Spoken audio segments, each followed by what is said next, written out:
Assalamu alaikum dear students, I am Anjum Shafiq, your biology teacher for grade 10, and today I am going to discuss the thyroid gland. Thyroid gland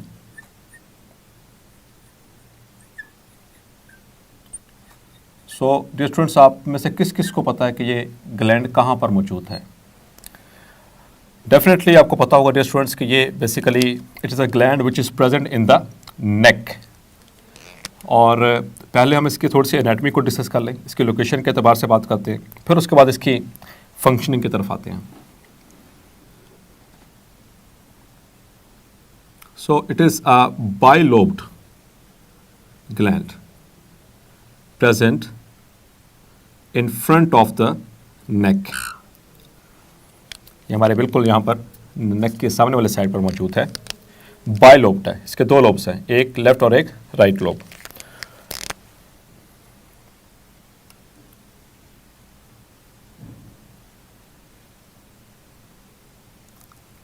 so this is the larynx, और larynx के बिल्कुल नीचे start होता है trachea.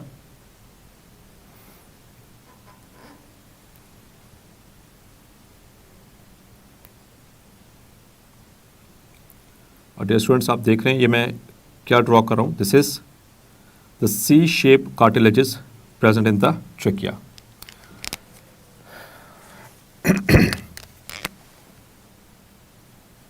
This is larynx and this is our thyroid gland and here is trachea. So dear students, यहाँ से आप exactly इसको आइडिया लगा सकते हैं कि ये कहाँ पर। आप तो मैंने डायग्राम भी ड्रॉ कर दी, so it will be easy for you to locate exactly. So it is a butterfly shaped gland. जैसे आप देख सकते हैं, जैसे बटरफ्लाइज जिसके दो पर होते हैं, इस तरह से दो लोब्स हैं। So its location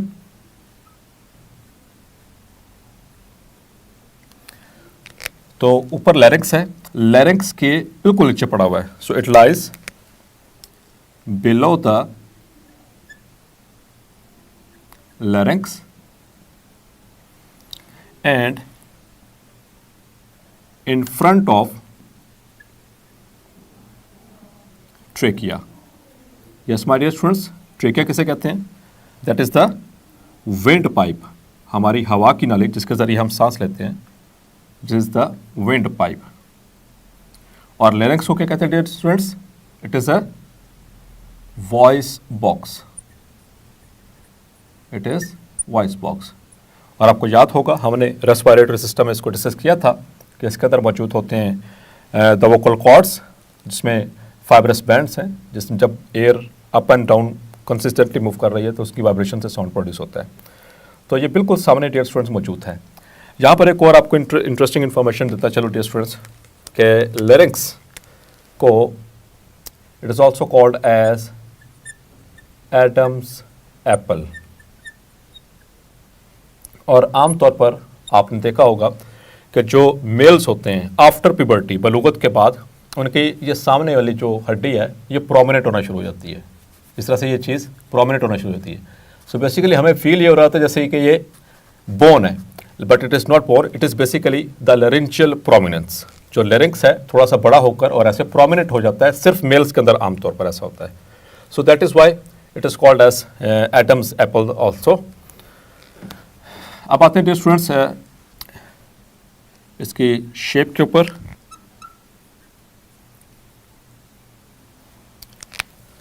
it is butterfly shaped.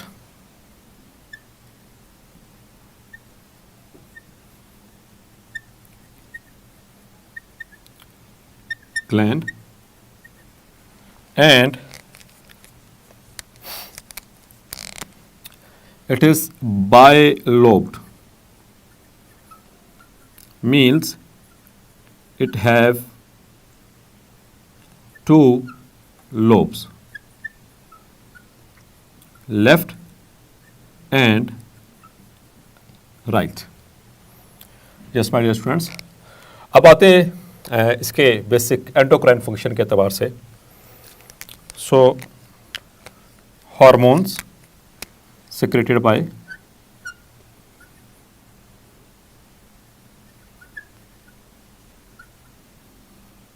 This gland. So dear students, 3 hormone हैं जो कि थायराइड ग्लैंड जो है वो प्रोड्यूस करता है, सिक्रेट करता है। Number 1 is triiodothyronine, or also called as T3. Second hormone is tetraiodothyronine, or which is also called as T4. या इसको सिंपली कहा जाता है thyroxine. It is also called as thyroxine. And the third hormone which is released by this gland is calcitonin. Yes, my dear friends. और इनमें T3 and T4, जिसको T4 को हम थायरॉक्सिन भी कह रहे हैं, ये आमतौर पर इसी नाम से जाना जाता है। These 2 hormones, they control the basal metabolic rate, जिसको हम सादा लफ्ज़ों में कहते हैं BMR। और वो किस तरह से कंट्रोल करता है डियर स्टूडेंट्स, आगे चल के बताता हूँ। और calcitonin, it is responsible for, or it is concerned with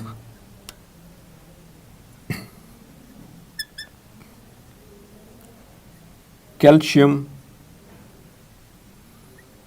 ions। और इसकी कैल्शियम आयन के साथ क्या कंसर्न है वो आगे चल के डिटेल में आपको बताता हूँ। पहले हम बात कर लेते हैं थायरॉक्सिन की, T3 और T4। सो डियर स्टूडेंट्स, T3 और T4 ये बेसिकली फंक्शनली एक जैसे हैं, मतलब इन दोनों का फंक्शन सेम है, सिर्फ इनमें एक स्ट्रक्चर का फ़र्क है, दैट इज़ कि it is try iodo. Try का मतलब 3 एंड आयोडो मीन्स आयोडीन, जबकि T4 जो है इट इज़ टेट्रा आयोडो, मतलब कि इसके अंदर 4 आयोडीन के एटम्स होते हैं। जस्ट ये इनके अंदर बेसिक डिफरेंस है कि ट्राई आयोडो में 3 आयोडीन के एटम और टेट्रा आयोडो के अंदर 4 आयोडीन के एटम्स मौजूद होते हैं। बाकी फंक्शन वाइज ये दोनों एक जैसे होते हैं। सो डियर स्टूडेंट्स, यहाँ पे आपने ज़रा गौर किया, आयोडो, ये आयोडो है from iodine. Yes my dear students, iodine के हवाले से आपको पता है, आपने प्रीवियस ग्रेड में पढ़ा था बायो एलिमेंट्स में, तो उसमें जो लेस देन 1% जो इसकी कंसंट्रेशन मौजूद है हमारी बॉडी के अंदर, और वो 10 बायो एलिमेंट्स जो कि 1% टोटल मिलाकर बनाते थे, ये उनमें शामिल है। सो डियर स्टूडेंट्स, ये चाहिए तो बहुत कम अमाउंट में, लेकिन इसकी जो अहमियत है वो हम अभी इससे अंदाज़ा लगाते हैं कि इसकी क्या जो है वो एफिकेसी हो सकती है अगर ये डेफिशिएंट हो। तो अगर डेफिशिएंट होगा तो इसकी वजह से बहुत सीवियर किस्म की प्रॉब्लम्स हो सकती हैं। पहले आते हैं इसकी नॉर्मल फंक्शनिंग की तरफ। सो नॉर्मल फंक्शनिंग के एतबार से देखेंगे तो it controls the basal metabolic rate. अब बेसल मेटाबॉलिक रेट क्या है? दैट इट प्रोवाइड्स एनर्जी, और डियर स्टूडेंट्स हमें एनर्जी जो है वो किस शक्ल में चाहिए? That is in the form of ATP. और आप रिकॉल करें एटीपी हमें कैसे मिलती है dear students? So ATP is formed by the oxidation of glucose.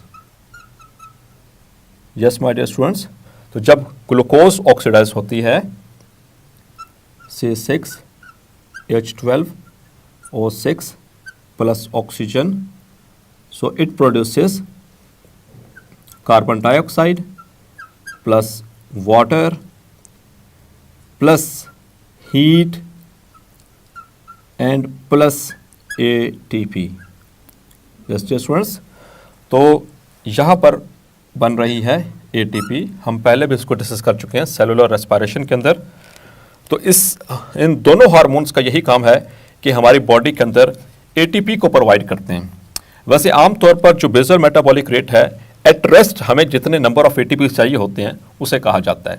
लेकिन जैसे जैसे हम फिजिकल एक्टिविटी में इंडल्ज होते चले जाते हैं तो नंबर ऑफ ATPs की जो रिक्वायरमेंट है वो बढ़ती चली जाती है। तो जैसे जैसे उसकी रिक्वायरमेंट बढ़ती चली जाती है, so as per the requirement of the body this hormone ये oxidizes the glucose and in return we get the ATP। So ये तो इसकी बात होगी नॉर्मल फंक्शनिंग के एतबार से। अब हम बात करते हैं सबसे पहले इन दोनों हार्मोन्स की एबनॉर्मेलिटीज़ की। तो एबनॉर्मेलिटीज स्टूडेंट्स वो दो तरह से ही हो सकती हैं। एक है इसकी अंडर सिक्रीशन, नॉर्मल सिक्रीशन होगी तो ये काम करेगा। अंडर सिक्रीशन अगर इसकी होगी, अंडर सिक्रीशन कहते हैं कि नॉर्मल लेवल से अगर कम सिक्रीट हो रहा होगा, low levels of thyroxine in blood, तो ऐसी सिचुएशन में क्या होगा, it leads to a medical situation, a medical condition which is called as hypothyroidism. Yes my dear students, hypothyroidism अगर इसकी अंडर सिक्रेशन होगी। हाइपो का क्या मतलब होता है डियर स्टूडेंट्स, हम पहले भी पढ़ चुके हैं। हाइपो मीन्स बिलो और लो, ठीक है। एंड थायरॉयडिज्म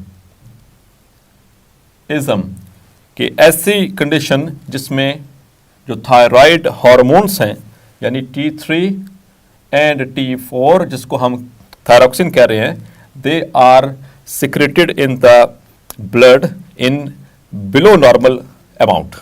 डियर स्टूडेंट्स, तो जब ऐसी सिचुएशन होगी तो हमारी बॉडी के अंदर क्या उसके साइन एंड सिम्टम्स आएंगे या किस तरह से वो मैनिफेस्ट करेगी।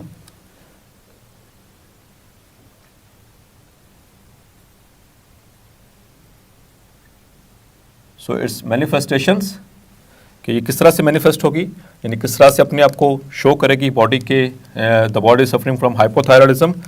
चूंकि यहाँ पर नॉर्मल फंक्शन इसका क्या था, एनर्जी प्रोवाइड करना। सो ये एनर्जी हमें हर हाल में चाहिए for heart rate, for respiratory rate, for digestion, for nerve impulse transmission, for reproduction, for sale division. तो ATP का बहुत ज़्यादा इस्तेमाल हो रहा है, हर वक्त हो रहा है हमारी बॉडी के अंदर। तो अगर ATP नहीं प्रोड्यूस होगी रिक्वायर्ड अमाउंट में because of the under secretion of these hormones, thyroxine specially, तो उससे क्या होगा, there will be low energy level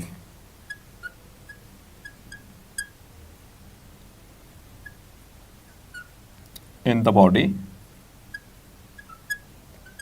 ऐसे वीकनेस से फील होगी क्योंकि एनर्जी सही तरह से प्रोड्यूस नहीं हो रही, तो वीकनेस फील होना शुरू हो जाएगी because of low energy level. और इसी के साथ साथ एक और इंपॉर्टेंट सिम्टम जो इसके साथ क्रिएट होता है, that is the low heart rate. Heart rate क्या होता है डियर स्टूडेंट्स, कि एक मिनट के अंदर हमारा हार्ट कितनी दफ़ा धड़कता है, that is called as the heart rate, जो कि आमतौर पर 70 to 80 beats per minute, that is normal. So dear students, low heart rate means कि जब वो बिलो 60 चला जाएगा, बिलो 60 चला जाएगा तो it is considered as the low heart rate. जो लो हार्ट रेट किस वजह से हो रहा है, क्योंकि हार्ट के जो मसल्स हैं उनको ATP ये जो है वो नहीं मिल रही। तो जब ATP रिक्वायर्ड अमाउंट में हार्ट को नहीं मिल रही होगी, the heart rate becomes low, below normal. इसी तरह से डियर स्टूडेंट्स, एक और अहम सिम्टम जो कि हाइपोथायरॉयडिज्म की वजह से क्रिएट होने वाला है, आपने सुना भी होगा और टीवी एड्स में भी देखा होगा, दैट इज ग्वाइटर। ग्वाइटर या जिसको उर्दू में हम कहते हैं गिलड़, जिसमें जो नेक है वो स्वेल हो जाती है, नेक की स्वेलिंग हो जाती है। It is the swelling in front of neck. So dear students, ये किस तरह से हो गया कि नेक स्वेल हो गई हाइपोथायरॉयडिज्म की वजह से। सो आपको बताता हूँ इसके पीछे मैकेनिज्म क्या है। जैसे ही ब्लड के अंदर blood low levels of thyroxine और T3 के जब लेवल्स ब्लड के अंदर कम हो जाएंगे तो इसको सेंस करेंगे द कीमोरिसेप्टर्स और the message will be sent to the anterior pituitary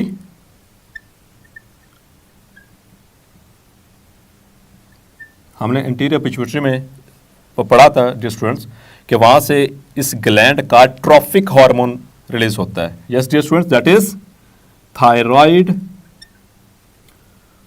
stimulating hormone और which is called as TSH। तो थायराइड स्टिमुलेटिंग हार्मोन कब रिलीज होगा? जब ब्लड के अंदर ये जो थायराइड हार्मोन्स हैं इनका लेवल कम हो जाएगा। थायराइड स्टिमुलेटिंग हार्मोन्स ये ब्लड के जरिए ट्रेवल करता हुआ पहुंचेगा टू द थायराइड ग्लैंड और थायराइड ग्लैंड को एक्टिवेट करेगा to secrete more and more T3 and thyroxine. It leads to the secretion to secrete more thyroxine जिसकी वजह से थायराइड ग्लैंड पे लोड बढ़ जाएगा। तो जब थायराइड ग्लैंड लोड इसके ऊपर नॉर्मल से ज़्यादा बढ़ जाएगा तो it will increase in size जिसको हम ग्वाइटर कहते हैं। ठीक है, that leads to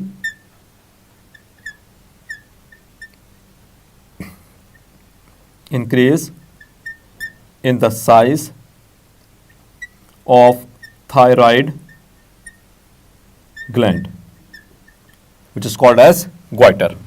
Yes my dear students, तो आपको समझ आया कि किस तरह से goiter जो है वो क्रिएट होता है, मतलब कि नेक किस तरह से स्वेल होती है due to the low secretion of thyroid hormones. Next बात करते हैं डियर स्टूडेंट्स, जब थायराइड हार्मोन्स जो होते हैं वो एक्सेस में सेक्रेट होते हैं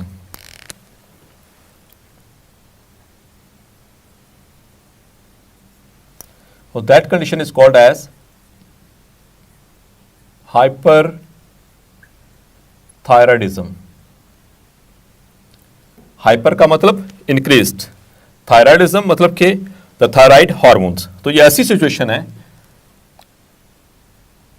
a disordered situation in which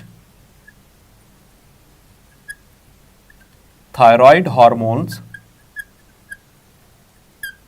are secreted above normal levels. So dear students, अब इसके अंदर किस तरह से मैनिफेस्टेशंस आएंगी, यानी ये किस तरह से हमारी बॉडी शो करेगी कि the body suffering from hyperthyroidism. So it's manifestations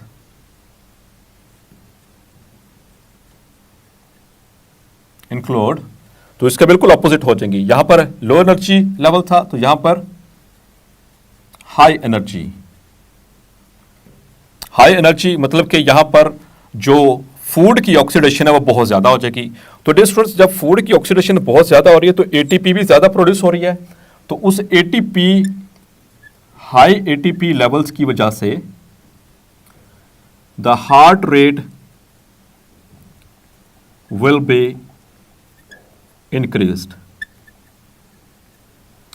heart rate normal से बढ़ जाएगा, तजावुज कर जाएगा, जबकि हाइपोथायरॉयडिज्म में वो नॉर्मल से कम हो गया था. दूसरा डियर स्टूडेंट्स, जब ऑक्सीडेशन होती है ग्लूकोज की तो साथ में एक और चीज क्या प्रोड्यूस हो रही है, that is heat. Yes dear students, तो जब बॉडी के अंदर हीट प्रोड्यूस हो रही है so it will lead to increased body temperature. तो जब हमारी बॉडी का टेम्परेचर इंक्रीज होता है तो होम्योस्टैटिकली माय डियर स्टूडेंट्स क्या होता है, थर्मोरेगुलेशन याद है आपको, जब हमारी बॉडी का टेम्परेचर नॉर्मल से इंक्रीज हो जाता है तो सबसे पहले क्या होगा, इट विल कॉज स्वेटिंग.